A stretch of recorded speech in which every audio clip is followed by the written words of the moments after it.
Хай-хай! Короче, продолжаю делать переводики для вас. Язык уже, конечно, заплетается. В этот раз хватаем всю вторую главу. В этом видео вы узнаете, кто такие гномы, где родители Лили и почему в игре есть этот странный хомяк. Вы могли, конечно, это узнать раньше, если были подписаны на мой ТГ, однако и здесь есть много очень интересной инфы. Ну что, сразу к делу? После этой коротенькой паузы мы переходим ко второму эпизоду. Подобно Эдни и Харви, тон становится немного темнее, и мы приближаемся к той же самой области, хотя с противоположной стороны, которую мы уже знаем из второй половины Эдни и Харви. Это, вероятно, хорошая возможность упомянуть замечательного Мольта Янсена, голос Герета, который также ведет сайт, где он занимается локализацией и озвучкой, а также следит за отзывами на озвучку. Он один из самых потрясающих голосов. Этот слегка носовой, хриплый голос идеально подходит для характера Герта и сделал его одним из моих любимцев. Я действительно надеюсь найти для него место в будущих проектах, просто потому что не осознавал, сколько золотого потенциала скрыто в этом персонаже. Двигаемся дальше. Этот экран также возник из одной из моих первичных идей для новых глаз Харви. Я хотел, чтобы игрок заставил Лили посетить как можно больше неподобающих мест и сделать это как можно больше неподобающих вещей. Каким-то образом кажется неправильным отправлять Лили через эту деревню, бар, ночью. Но на самом деле у меня есть еще одна история из детства, которую я хочу рассказать. Во времена, когда мы ходили в начальную школу, у нас часто были ночевки. Это то, что делаешь в маленьком городке. Я сам родом из города, который мог бы выглядеть примерно так же, как этот. У нас не было бара, а полицейский участок не выглядел так, но потому, как был построен город, он мог быть похож на мой. Это город, в котором также находится дом отца Эдны. Возможно, это тот дом с освещенным окном? Вы никогда не узнаете. Никогда не узнаете. В любом случае, я просто хотела рассказать, как мы, особенно когда нас не наблюдали, и мы были у друга дома, всегда тайком убегали, потому что его бабушка не следила за нами так внимательно, как могли бы другие родители. Затем мы выходили на пустые улицы, по которым днем ездили машины, и устраивали всевозможные проделки. И мы чувствовали себя отважными, делая это. Это не причинило нам никакого вреда. Двигаемся дальше. Наконец-то мы снова встречаем мистера Туториала, полицейского из нашего обучающего уровня, который давал нам ценные советы, если хотите. Его озвучивает потрясающий Гуннар Бергман, глава анимации. Мы привлекли его к кастингу и будем продолжать это делать в наших играх. В этом случае он играет трусливого полицейского с голосом, который мы называем возрождением Джона Клиза. Написание этого персонажа доставило мне массу удовольствия, как и наблюдение за тем, как Гуннар его озвучивает. Еще одна классная деталь — это алкотестер, который больше напоминает что-то из ярмарочных экспонатов, где люди могли проверить уровень алкоголя в крови и потом сами отправить себя в тюрьму. Да, мне нравится атмосфера этой комнаты. Эти неприятные горчичные тона, боюсь, достались мне в наследство от моего отца. У него были только свитеры этого цвета, и мы все подшучивали над ним, но я как-то не знаю. Я думаю, это круто. Двигаемся дальше.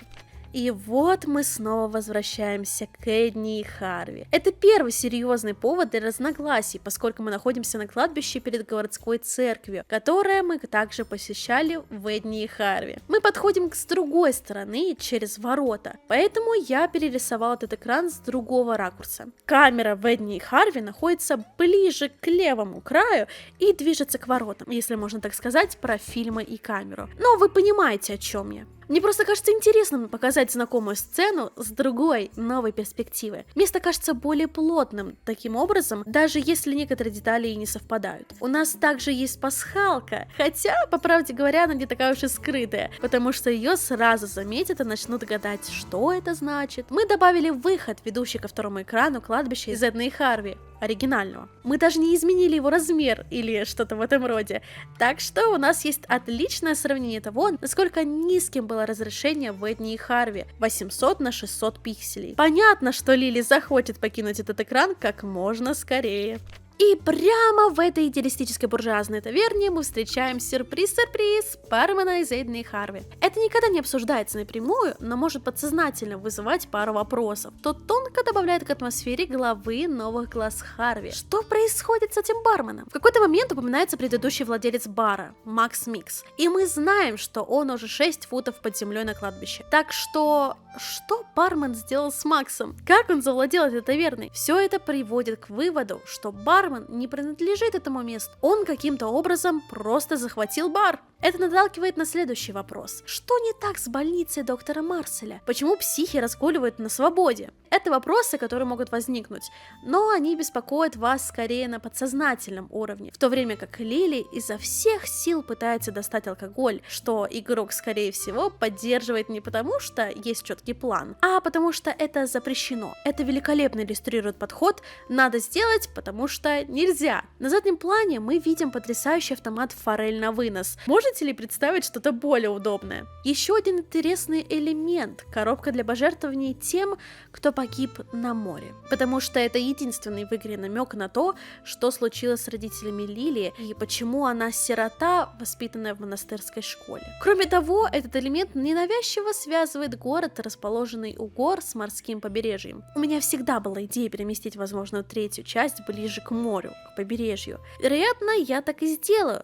Я уже нарисовала его на карте Эдны, и мне нравится об этом говорить. Мне действительно нравится эта идея. Думаю, море стало неотъемлемой частью горного приюта у доктора Марселя. Очень достойная игра, в которой требуется сложная головоломка, где нужно смешивать напитки из разных ингредиентов. Но во глаза Харви не исключение. Мне понравилось, как Лили пришлось собирать самые отвратительные ингредиенты, чтобы смешать по-настоящему значимый напиток вулканический берсерк. Кстати, он с алкоголем. Название напитков взято из первой версии прохождения Рене. Анестетик, солнечная кружка, вулканический берсерк и неоновый напиток. У всех есть свое предназначение, и даже если бармен не вписывается в этот бар, он все же был увековечен в коктейльном меню. Мне это нравится, крупный план экрана. На этом экране Лили встречает двух персонажей, которые она не знает, но мы их уже знаем по Эдне и Харви. Вдали снова виднеется психиатрическая клиника за деревьями. В игре было слишком мало лесных экранов. Мне очень понравилось рисовать этот сумеречный лес. Да, это Бладер, конечно же, с бутылкой в руках,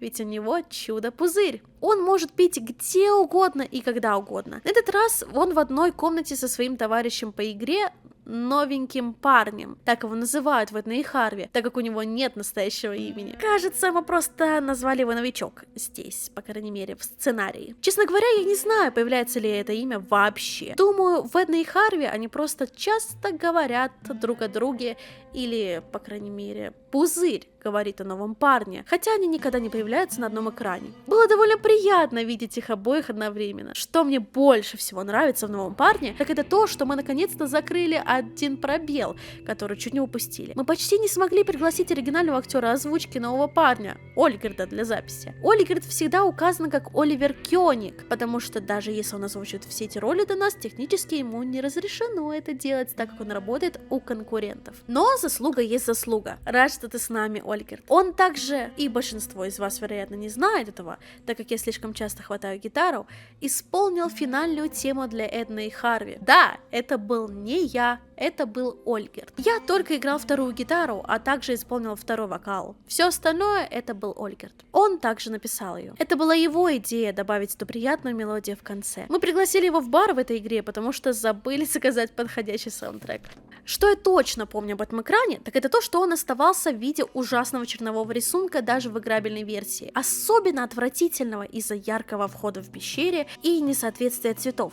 Вырезание психушки и просто вставка его туда, оставив анимацию воды, тоже не помогли. Я намеренно не стал доводить последнее до ума, и поэтому можно было видеть плохо выполненные наброски. И так это было довольно долго. Говоря о времени, у нас не было его в избытке на создание новых глаз Харви. На самом деле мы прошли через игру менее чем за год, учитывая все от идеи до готовки игры. Это оставило Рене практически одного с написанием прохождения, пока я был занят первой стадией производства Дипонии, лишь изредка проверяя, все ли идет так, как мне хотелось. И Рене сделал игру масштабной. Первое прохождение, которое он мне дал, было огромным, настолько огромным, что нам пришлось с неохотой вырезать несколько сцен. Например, там было несколько сцен дуэли. Вестерн-мир, в частности, оказался слишком обширным в итоге, и играть в него было не так весело. Избыток головоломок, отсутствие реальной концепции или механики для их реализации. В конце концов, я считаю, что сокращение прохождения было правильным решением и пошло игре на пользу. Этот экран, правда, никогда не требовал много работы. Я набросал его заранее, как и все комнаты, еще до того, как Рене начал писать прохождение. Карта.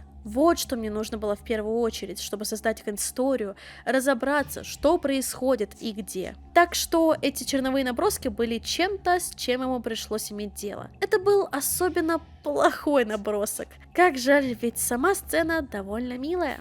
И вот она. Я приложил большие усилия к созданию этого экрана, так как это первый раз, когда вы получаете представление о топографическом контексте окрестности убежища, то есть о том, как все это выглядит сверху. Мне нравятся геологические карты. Люблю в них копаться. Не знаю, они в какой-то мере меня завораживают. Думаю, я уже упоминала об этом ранее. Я стараюсь сделать так, чтобы все локации гармонично вписывались друг в друга, придавая им определенные стандарты логики и чувство реализма. Да, море зовет меня. В последующей части Эйдена и Харви, вероятно, выведут нас к побережью.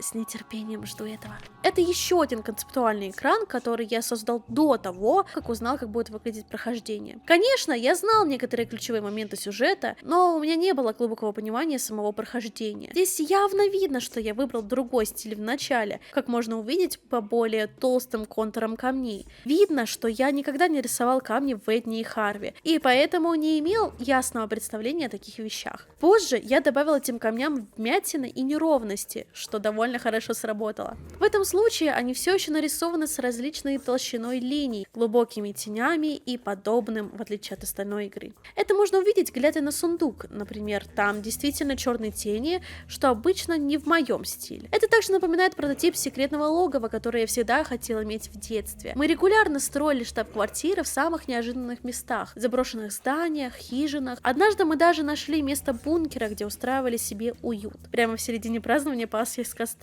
Почему-то у нас был дар находить места, которые не предназначены для длительного существования. И, конечно, у нас были стикеры и свечи, или, если повезет, светлячки в банках. Вот что нужно хорошему укрытию. Это не вестерн-городок без салуна. Салун в мире снов и лилий не исключение. Версия этого бара особенная, благодаря картине с собаками, играющими в покер. Это клише, изображенное, наверное, в каждой третьей задней комнате Голливуда, но в этом случае оно оживает. Я рад сообщить, что получил еще один шанс озвучить персонажа. Я собака слева, и таким образом выбрал лучшую роль в игре. У него не так много текста, он просто говорит: «Я собака, гав-гав». Но каждый раз, когда он говорит, создается впечатление, что он лишь притворяется собакой. Хотя, по сути, он действительно собака. Он выдающийся. Что касается других двух собак, собака посередине озвучена Томасом Падани, который также озвучивал Свободного человека. Он определенно создан для мультяшных ролей, таких как эта, для персонажей, звучащих как Даффи Дак. А для собаки справа, на самом деле, никто не был назначен до того момента, когда мы пришли в студию. Знаете, та, что постоянно говорит: «Где эта уродливая девчонка?» Поэтому мы исполнили долгожданное желание нашего звукорежиссера Дарси Амера озвучить персонажа, и он справился великолепно. Уродливая девчонка хочет играть. Ха, неоценимо. У него просто гнетущий голос. Он поистине хмурый, наш Дарси.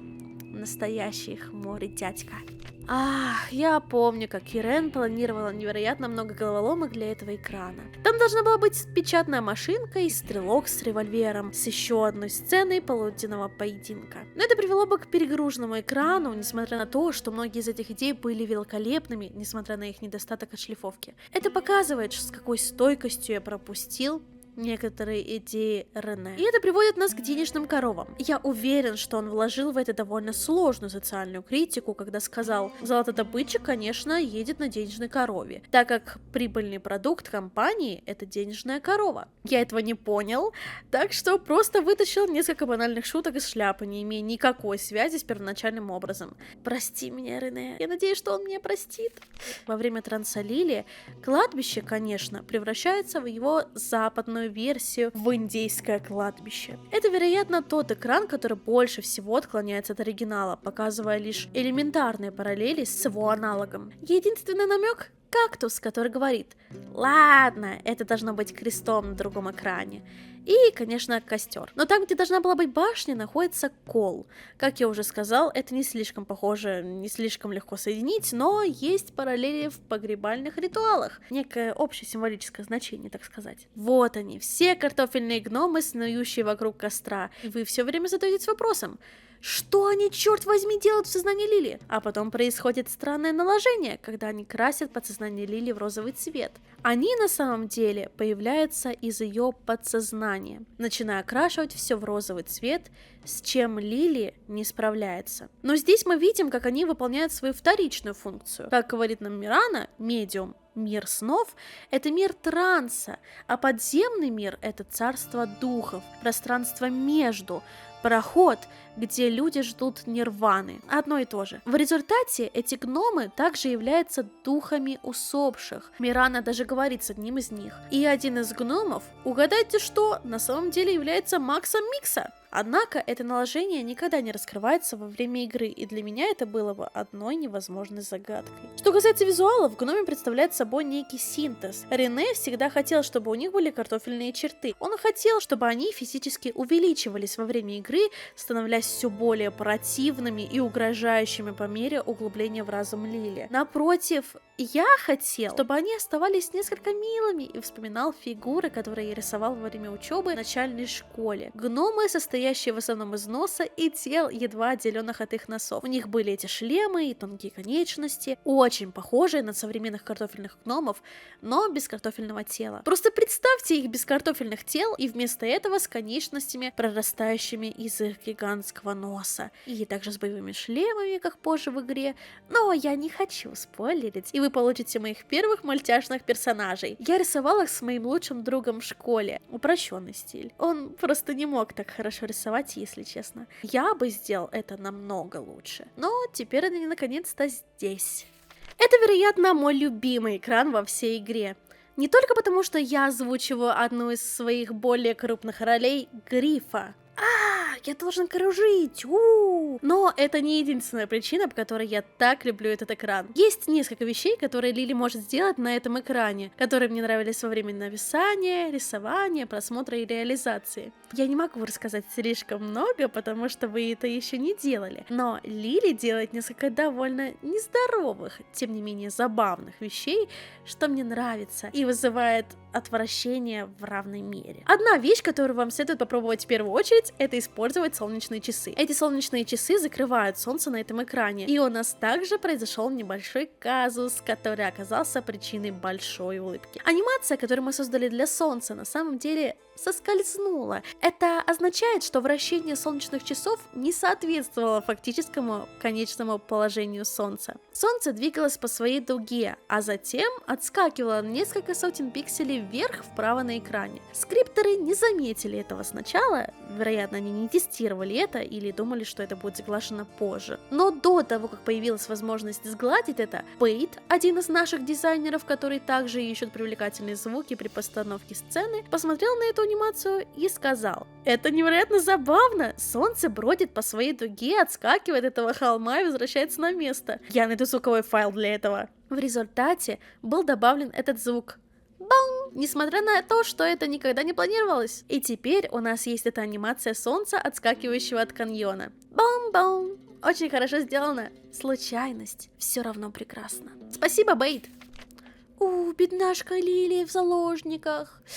И в этот момент вы осознаете, что охота за той картой, на которую вы так усердно трудились, была совершенно бесполезной. Честно говоря, вы уже знали, где находится укрытие Эдны. По правде говоря, вам пришлось выстраивать эти связи независимо от всего. Я не совсем был уверен, зачем, чтобы наконец-то столкнуться с правосудием, другим демоном, озвученным замечательным Александром Гримом, который снова дает свой голос в другой версии Харви. Это все смешно с точки зрения дизайнера, вероятно, раздражает игроков, поскольку вы наконец-то получаете эту карту, которая всегда была на расстоянии вытянутой руки, но оставалась недоступной. И тогда вы чувствуете: верно, я это уже знал, это бесполезно. Я хотел, чтобы эта мини-игра была в игре. У меня всегда был талант к искажению логики, чтобы она работала против кого-то. Создать мини-игру из этого, на самом деле заставить убедительные мысли сочетаться, в отличие от того, что предполагалось изначально, было абсолютно захватывающе. Я понимаю, что в реализации есть свои недостатки, но мне было все равно. Я просто хотел, чтобы это было сделано. Группа людей была назначена на эту задачу, и все говорили: